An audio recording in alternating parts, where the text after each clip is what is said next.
আজি মোৰ এই ভিডিঅ'টো চাই থকা প্ৰতিজন দৰ্শকৰ মংগল কামনা কৰি মই ভিডিঅ'টো কৰিব গৈ আছো। এই বিশ্বব্ৰহ্মাণ্ডত নিতৌ কিছুমান ঘটনা ঘটি থাকে। এই ঘটনাবোৰৰ ভিতৰত কিছুমান এনেকুৱা ধৰণৰ ঘটনা ঘটে যিবোৰ ঘটনা অবিস্মৰণীয় হয় আৰু অলৌকিকও হয়।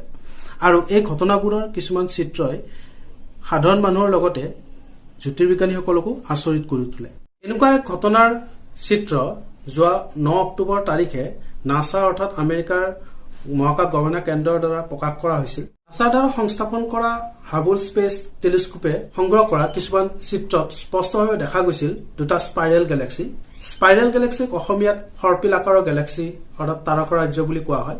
উদাহৰণ হিচাপে আমাৰ সোলাৰ চিষ্টেম অৰ্থাৎ সৌৰজগতখনো মিল্কি ৱে নামৰ যি গেলেক্সিত আছে সেই গেলেক্সিও এক প্ৰকাৰৰ সৰ্পিল আকাৰৰ তাৰকা ৰাজ্য হয়।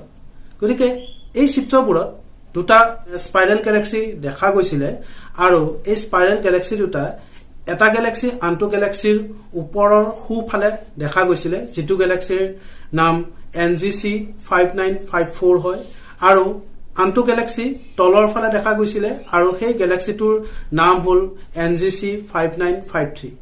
আৰু এই গেলেক্সি দুটা এনেভাৱে দেখা গৈছিল যে ওপৰৰ ফালে থকা গেলেক্সিটোৱে গেলেক্সিৰ কিছু অংশ আগবাঢ়ি আহি তলৰ গেলেক্সিটোৰ লগত সংযোজিত হৈছিল। চিত্ৰত এনেকুৱা দেখা গৈছিল যে সেই গেলেক্সিটোৰ হাতৰ নিচিনা কিছু অংশ আহি তলৰ গেলেক্সিটোক টানি আছে আৰু দুইটা গেলেক্সি একেলগে লগ হৈ ফালে এনেকুৱা লাগিছিল যে মহাকাশত দুইটা গেলেক্সিয়ে নাচি আছে।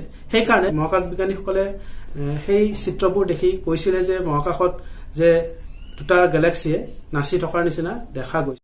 এইদৰে সংযোজিত হৈ থকা দুইটা গেলেক্সিক একেলগে নাছাৰ বিজ্ঞানীসকলে নামকৰণ কৰিছিল ARP91। পৃথিৱীৰ পৰা প্ৰায় 1000 লাখ আলোকবৰ্ষ দূৰত্বত ঘটা এই ঘটনাবোৰৰ বৰ্ণনা দিওঁতে নাছাৰ বিজ্ঞানীসকলে এইটোও জনাইছিল যে এনেধৰণৰ দুটা স্পাইৰেল গেলেক্সি সংযোজিত হলে অন্য এক ধৰণৰ গেলেক্সিৰ সৃষ্টি হয়, যিটো গেলেক্সিক ইলিপ্টিকেল গেলেক্সি বা অণ্ডাকাৰ গেলেক্সি বুলিও কোৱা হয়। আজিৰ ভিডিঅ'টো চাই নিশ্চয় আপোনালোকৰ ভাল লাগিল। এনেকুৱা ধৰণৰ ভিডিঅ' লৈ মই পুনৰ আহিম।